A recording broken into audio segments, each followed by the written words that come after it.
Anyone who knows what he does for a living, anyone who has watched even a single film he has appeared in, understands one thing instantly.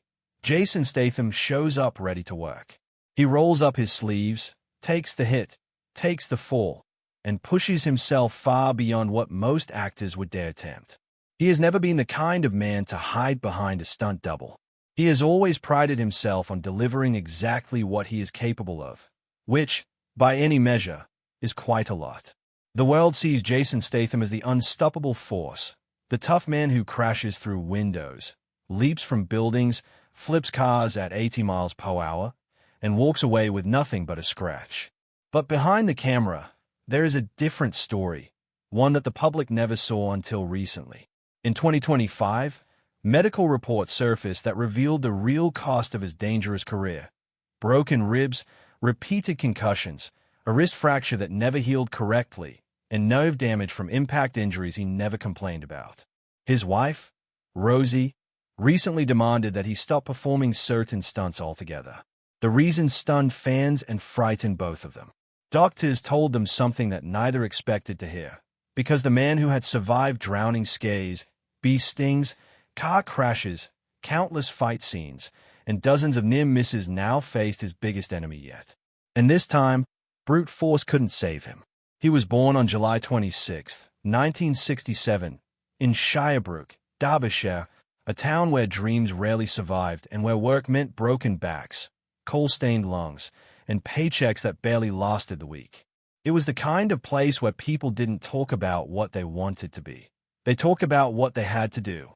The coal mines shaped the land and shaped the men. Jason Statham entered a world built on survival rather than comfort. His father, Barry Statham, born in 1939, had lived through Britain's hardest winters, toughest strikes, and thinnest pay envelopes. By the time Jason arrived, Barry was juggling whatever brought in money: house painting, street vending, coal mining when the work was available, even lounge singing in the Canary Islands whenever local jobs dried up. He didn't choose his work chose him. If it paid, he did it. Jason's mother, Eileen Yates, was a professional dancer whose rhythm and spark brought a strange beauty to their rough, working-class routine.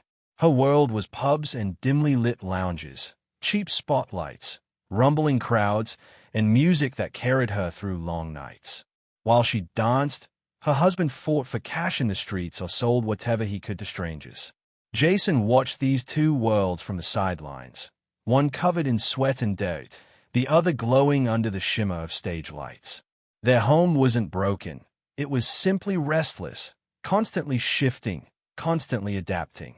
His brother Lee played guitar, Barry would sing, and Jason kept time on the drums. Together, they formed a kind of accidental family show born from necessity rather than fame. When Jason was 10, the family left Shirebrook behind and moved to Great Yarmouth, a noisy coastal town crowded with tourists, stalls, and weekend chaos. Barry set up shop in open-air markets, selling cheap goods with fast hands and faster talk.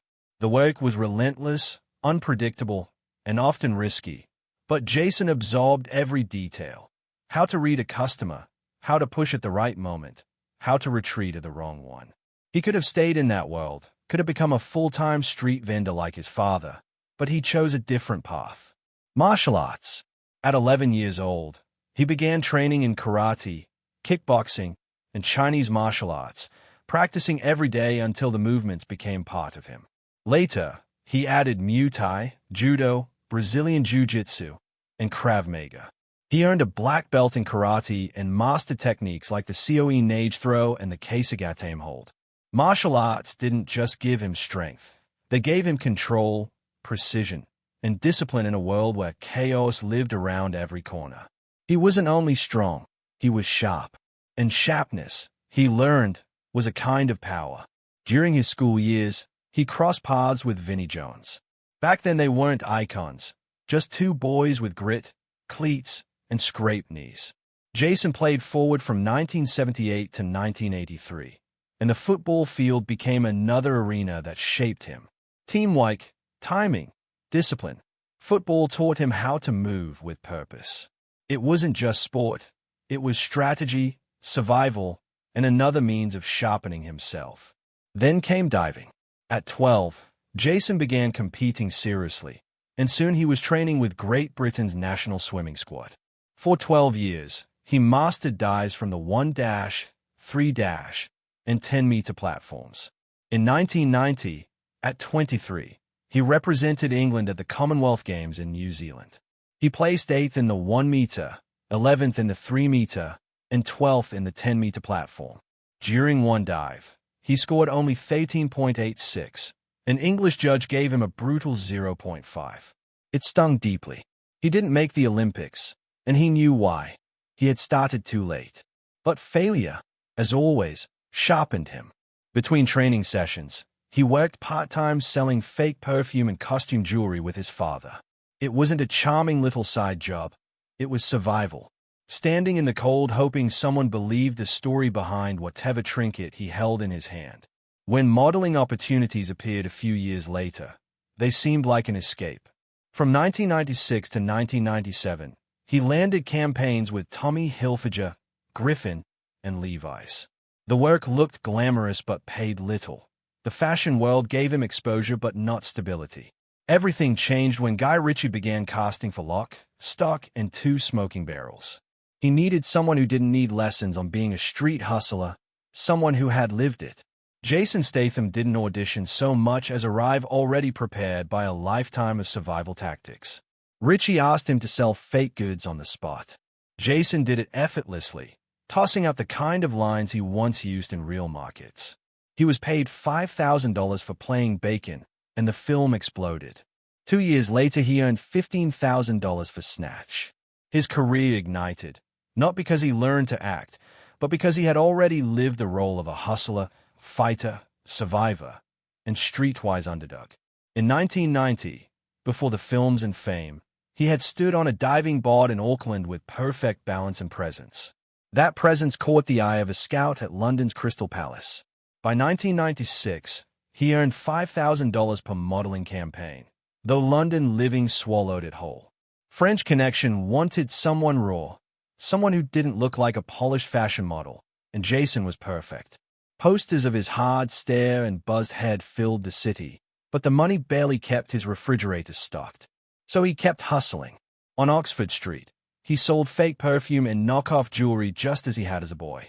Some days he made $200, enough to survive, not enough to thrive. In 1996, he sold a counterfeit Rolex to 2 undercover officers. Instead of panicking, he charmed his way out of handcuffs with calm wit. That moment taught him something he never forgot. When pressure rises, stay calm. That composure became one of his greatest strengths on screen. Before he became a film star, he appeared in music videos. In 1993, he danced under neon lights in The Shaman's Coming On, wearing leopard print briefs in a Brighton nightclub. In 1994, he appeared half-naked in a golden cage for Erasure's Run to the Sun. He wasn't considered an actor yet, just a body with motion and presence. But something was shifting. In 1997, when Guy Ritchie cast him in Lock, Stock, Jason didn't bring a resume. He brought authenticity. The entire film felt like a controlled riot. Real East End pubs, an $800,000 budget, improvised scenes, locals shouting at the cast. Statham had no polished training, just instinct. When producers later tried to cut him from the film because his accent sounded too raw, Ritchie refused. When the film released in 1998 and made $3.9 million in the UK, Jason's scowl became instantly recognizable. 2 years later came Snatch. This time, Jason played Turkish, the quick-witted boxing promoter navigating chaos, diamonds, and gangsters. The budget soared to $10 million, and he had more lines, more fights, more responsibility. During one scene, he broke 2 ribs in an old London gym. No stunt double, no complaints. With Brad Pitt and Benicio del Toro in the cast, tension sometimes spilled off-screen. One ad-lib threat from Jason nearly started a real fight with del Toro, who hadn't realized it was improvised. The energy was volatile, but it electrified their scenes. Snatch went on to make $83.6 million worldwide. By 2002, Jason stepped into the transporter, determined to prove he could carry an action franchise without special effects or digital shortcuts. The oil fight scene, 15 brutal takes, left him so bruised he could barely breathe. He trained for 2 months before filming even began, learning every movement until it was second nature. The car chases were even riskier.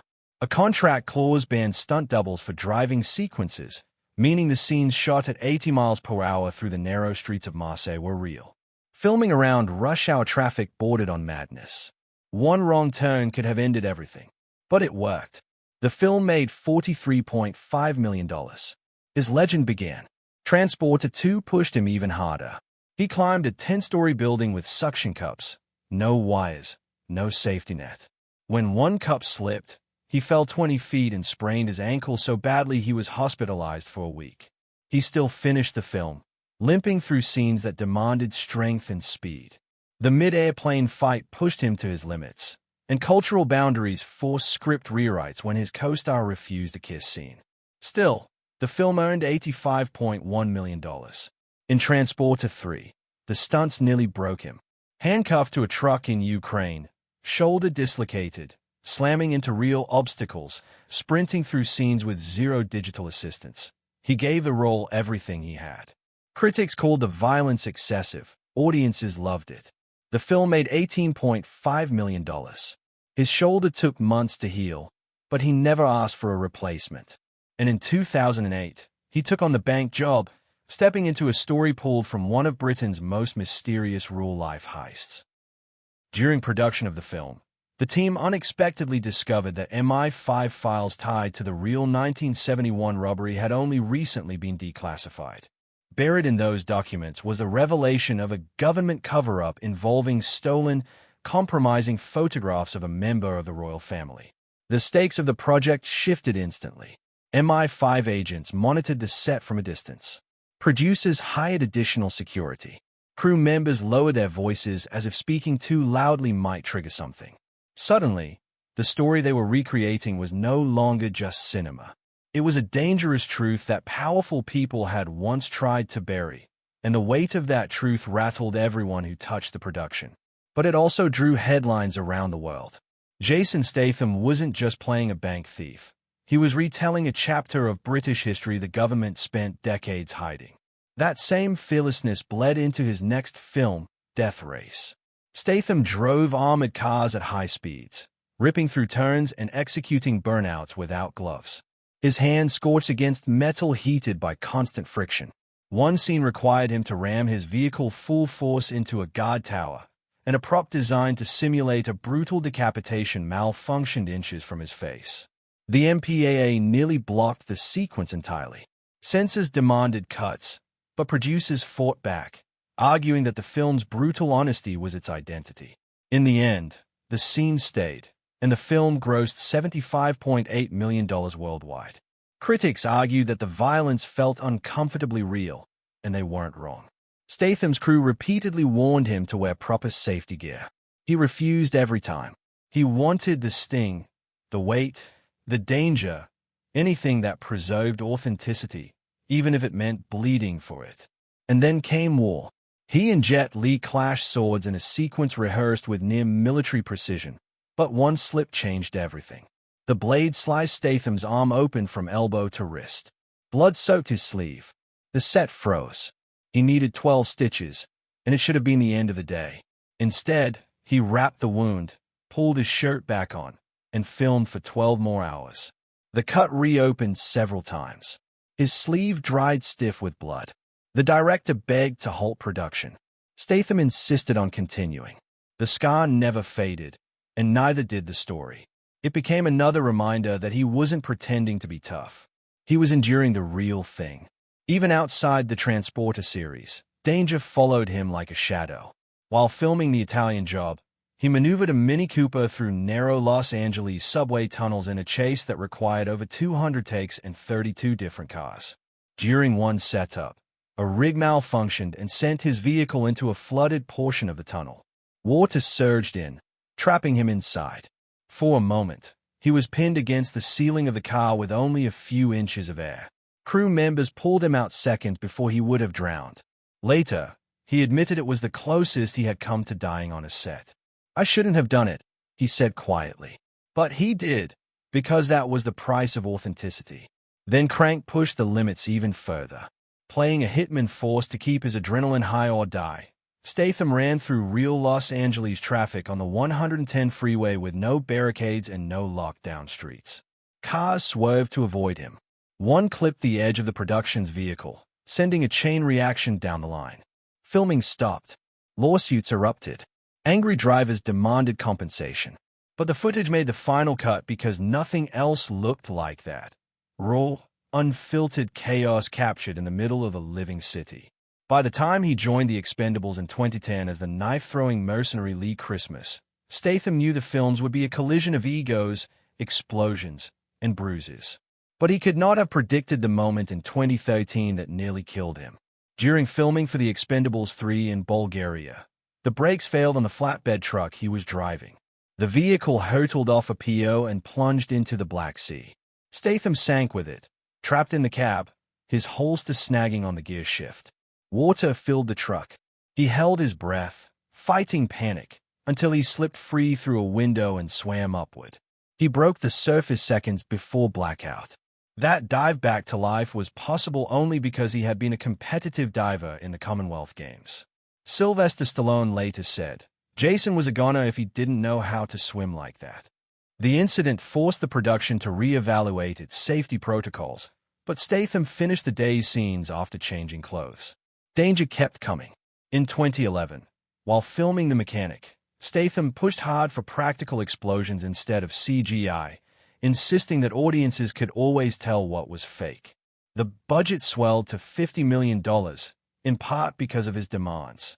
One explosion went off too early and injured a stunt coordinator.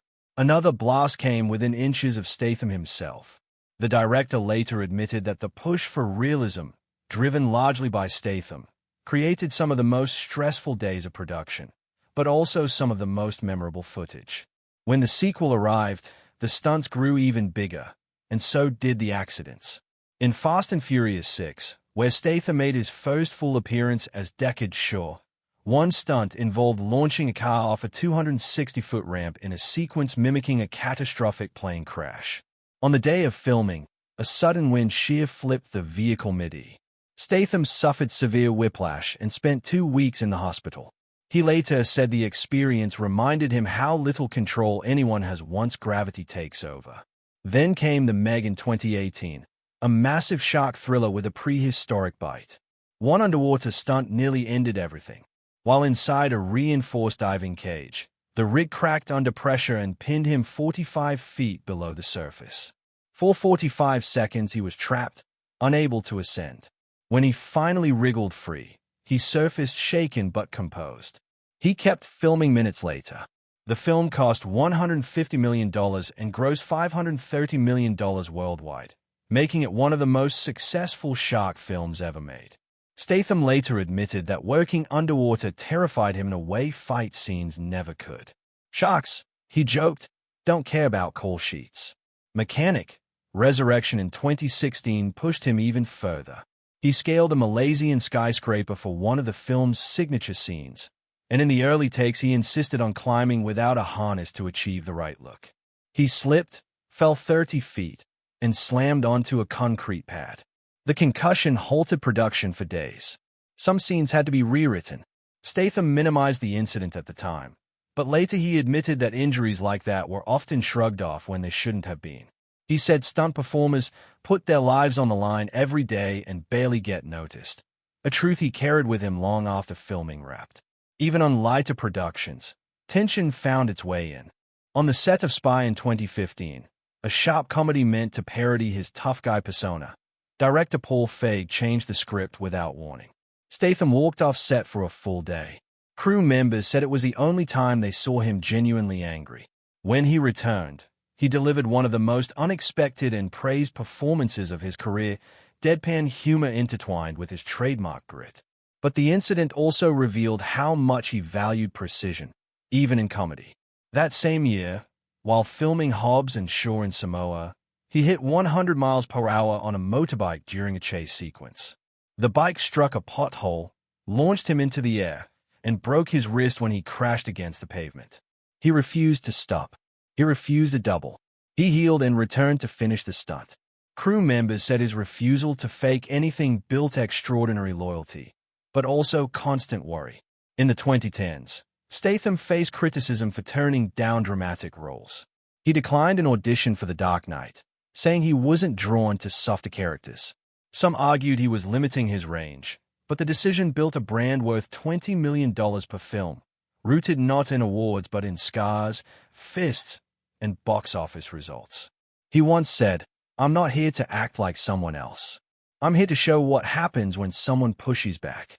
His personal life carried its own turbulence. In 1997, long before global fame, he met model Kelly Brook during a photo shoot. They stayed together for 7 years and were engaged in 2004. Weeks later, Brook ended the engagement after being photographed with Billy Zane on the French Riviera. Statham was devastated. Friends said he felt humiliated. Brook later claimed they might have lasted if life in the spotlight hadn't worn them down. Statham addressed it only once, admitting he felt like a cuckold.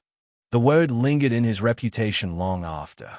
He briefly dated model Sophie Dahl in 2005, but their relationship lasted only 6 months. She later said that his intense workout routines and relentless filming schedules left him emotionally distant. By August 2006, they split. She described the connection as passionate but unsustainable. Then he met Rosie Huntington-Whiteley in 2010. Their chemistry was immediate. They made their relationship public quickly. But in 2011, after an argument at the Transformers premiere, they separated briefly. They reunited soon after, but nearly ended again during a high-speed paparazzi chase through Los Angeles. Rosie said it was the moment they realized fame could literally be deadly. They stayed together, learned to communicate, and in 2017 welcomed their son, Jack Oscar. Rosie delivered at home, surrounded by midwives, while Statham held her hand. Their second child followed later. When Statham filmed Meg 2 in 2020, he was gone for months. Rosie later admitted that the distance nearly broke them, and they sought therapy. It helped them rebuild boundaries and protect each other from the pressures of fame.